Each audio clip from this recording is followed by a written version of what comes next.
Last time we welcomed on board our fourth crew member, Allistaire, and our enclosure finally arrived.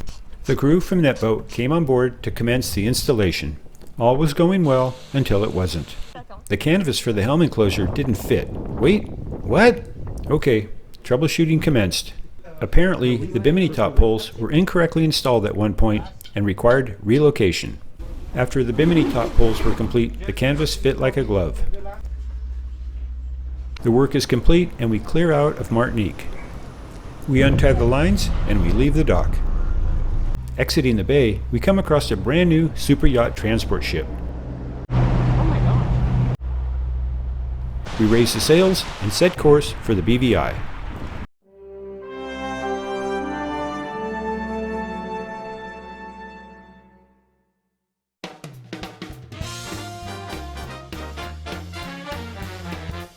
This is my buddy Brian. I'm Richard. I tend to take things a little too serious, so goofing around is good for me. And this is Georgia, my better half. We hope you join us for our adventures and travels on Cabo.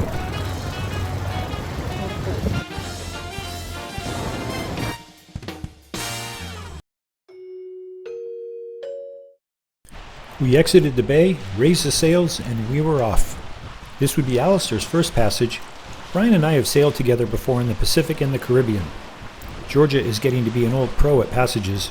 It's not her favorite pastime, but she's excited to get back to the BVI. We decided to put 2 reefs in the mainsail, giving us the wide-ranging winds in the weather forecast, and this seemed to be a good conservative approach. Of course, with 2 reefs in the mainsail, our boat speed would be a bit slower in the lighter winds. No matter, as we want to arrive at daybreak. We have 335 nautical miles to travel. At 6.5 knots, we estimate 52 hours of travel time. Traveling at 7 knots, we estimate 48 hours. 7 knots will get us there in the morning after the sun comes up, and that's exactly what we want. Our course was northwest towards the BVI with the wind on our starboard quarter. The first day, the winds are light, and that makes for easy sailing as everyone gets used to the boat motion and routine. Oddly enough, once we were no longer in the lee of Martinique, even with the light winds, the seas are bumpy and the ride is not comfortable. Typically, a downwind sail is quite comfortable. The apparent wind is reduced, the following sea makes for a nice ride, and it is a great time to relax and enjoy the surrounding sea. Unfortunately, this would not be the case for this voyage. Once we got past the lee of Martinique, the sea state was bumpy as I shared, with short period waves, perhaps 3 seconds or so. They were not large waves, but the motion was enough to instill an odd ride into the boat. That ride affected everyone. Allistaire, who has never experienced motion sickness, almost gave it up. Georgia was consuming bonine due to the reduced airflow from the enclosure and to combat the motion. Brian was okay, but the constant dance made us all very tired. As a result, we took very little footage of the voyage, as no one was up to being filmed, and I was not up to filming anyone in that state. Regardless, we did get some video underway. On this passage, we all took turns standing a 3-hour watch. I took to 12 to 3, Allistaire had to 3 to 6, since she is a super early bird anyways. Georgia had the 6 to 9 watch, and Brian stood the 9 to 12. Meaning that everyone stood 2 watches per day. In my case, 12 to 3 p.m. in the afternoon, and 12 to 3 a.m. in the middle of the night. What exactly is standing a watch, and what do you do, and why? We'll cover the whats and whys of watchstanding on Cabo.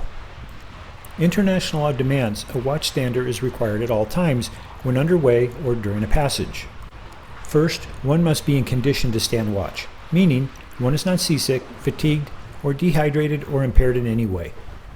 On Cabo, we abide by these watchstanding guidelines.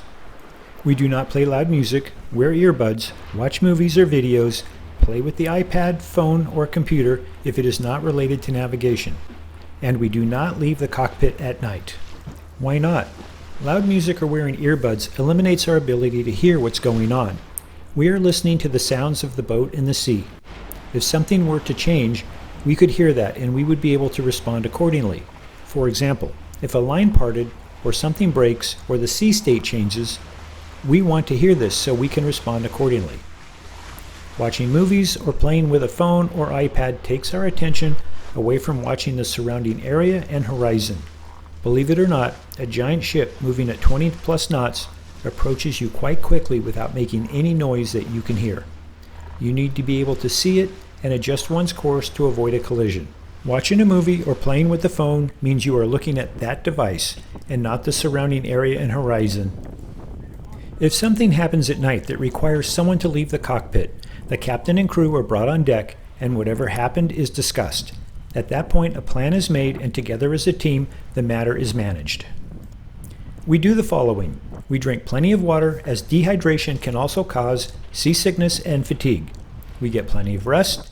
We dress warm and comfortable and wear the right gear. We have water and/or snacks available, and we wake the captain if there's any uncertainty or any matter of concern.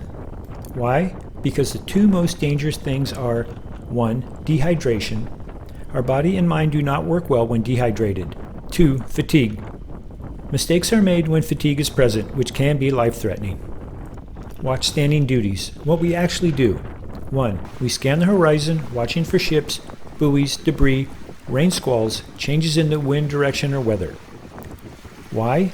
To avoid collision with any of the above. If we can avoid going through a rain squall, we do, as a rain squall typically has high winds within the system. We look for white water or waves, which may indicate that it's shallow. Why? Even in the middle of the ocean, there are places where reefs and shallow water exist.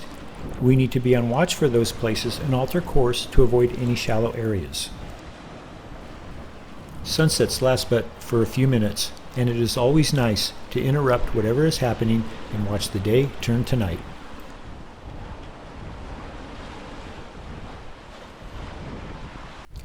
We check and monitor that the vessel is on the correct course continuously. Why? Changes in wind direction and/or equipment failure can cause the vessel to change direction when on autopilot. Without a landmass's reference, unless you are paying attention to the compass heading or the position of the sun, moon, or stars, getting turned around at sea is actually quite easy. Ask me how I know.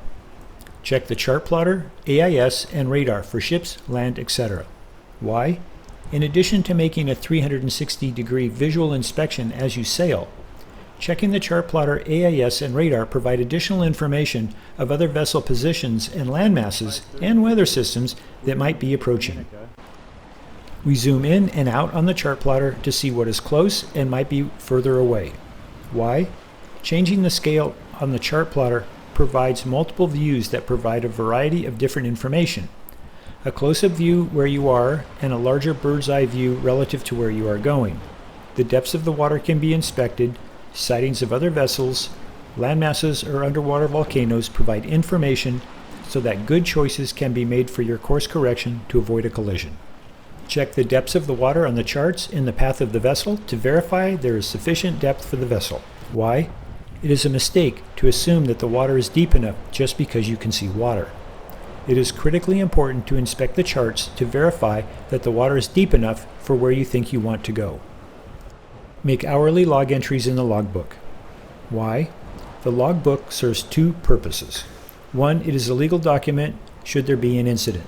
2, if there's a failure of the electronics due to a lightning strike or electrical problems on the boat. With the last known latitude and longitude, one can navigate with paper charts using dead reckoning to get to the next destination. Make log entries in between if something happens. Why? Because the logbook is a legal document. Documenting things that have happened may be important, and it also documents a memory for future reference. If one becomes ill and is unable to stand watch, ask someone to stand your watch or wake the captain to be relieved. Why? If you are unable to perform your duties as a watchstander, the boat and crew are at risk. It is better to turn the watch over to someone who can properly manage the duties while you tend to your well-being. Prior to turning over the watch, inform the next watchstander of events and information pertaining to vessel operations, i.e. changing weather, sail configuration, traffic, mechanical or electric problems, etc. Why? It is important to inform the next person if there are issues of note, such as a line parted, the autopilot is faulting out and needing to be reset, that there's a reef in the mainsail or it was let out, there are ships on the horizon that appear to be coming our way, weather patterns, etc. You are not relieved from your watch until a person states that you are relieved. Why? This is a necessary step to have a clear delineation of when the watch changes hands, so that the previous watchstander does not abandon the helm prior to someone actually taking over those responsibilities. This is how we manage watchstanding on Cabo. If you think I've missed anything, leave a note in the comments. Around 5, why not slow it down a little bit, get in closer to 6:30 when there's light?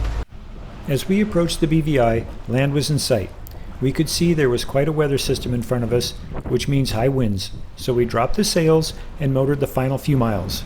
We were hit with 25 plus knots of wind and near zero visibility. Fortunately, it did not last long. The overall trip covered 335 nautical miles and was completed in 46 hours at an average speed of 7.2 knots with 2 reefs in the main the entire voyage. That's all for now. Come back next time as we clear into the BVI and explore the neighboring islands. Thanks for watching.